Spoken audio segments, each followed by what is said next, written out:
जय हिंद बच्चों। आज मैं तुम्हें पाठ चौथा कश्मीरा यह पाठ पढ़ाने वाली हूँ। इस चित्र पाठ में कश्मीर की एक लड़की के दो अलग अलग चित्र दिए गए हैं। चित्र में दिखाई गई कन्या बहुत सुंदर है। वह अपनी परंपरागत कलात्मक वेशभूषा में झील में नाव चला रही है। वह डिज़ाइनदार कपड़े पहने हुए है। उसके हाथों में नाव चलाने का चप्पू है। नाव पर पानी का डिज़ाइनदार मटका रखा है। इससे लगता है कि कश्मीर की कन्याएं बहुत कला प्रेमी होती है। तो दोनों चित्रों में हमें कुछ अंतर या फ़र्क दिखाई देता है। अभी मैं तुम्हें वह अंतर या फ़र्क ढूंढकर बताती हूँ। पहला चित्र जो है, उस चित्र में उस कन्या की कमीज के नीचे से दूसरी पट्टी गुलाबी है। चित्र दो जो है तो उसमें कमीज के नीचे से दूसरी पट्टी लाल है।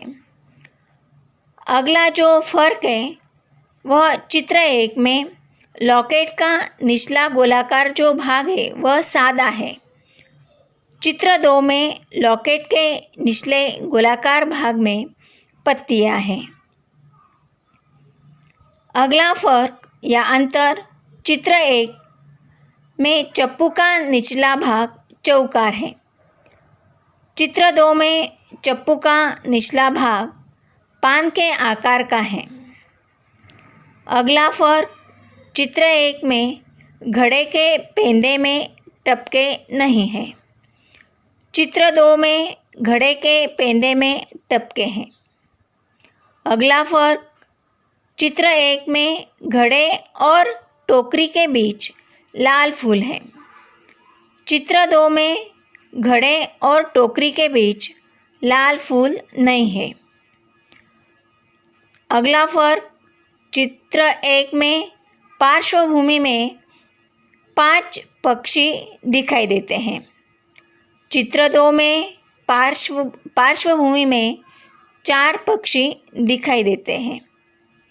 अगला फ़र्क, चित्र एक में पर्वत की तीनों चोटियों पर बर्फ़ जमी है। चित्र दो में पर्वत की 2 चोटियों पर ही बर्फ़ जमी है। चित्र एक में अगला फ़र्क जो है तो देखो, चप्पू पकड़े हुए बाएं हाथ की कमीज की बाह कलाई तक है। चित्र दो में चप्पू पकड़े हुए बाएं हाथ की कमीज की बाह कलाई से बहुत नीचे है। अगला फ़र्क, चित्र एक में इस चित्र में ज़्यादा पेड़ है। चित्र दो में इस चित्र में कम पेड़ है। अगला फ़र्क, चित्र एक में चित्र में दुपट्टा नहीं है। चित्र दो में दुपट्टा है। इस तरह हमने दोनों चित्रों का तुलनात्मक अभ्यास किया है।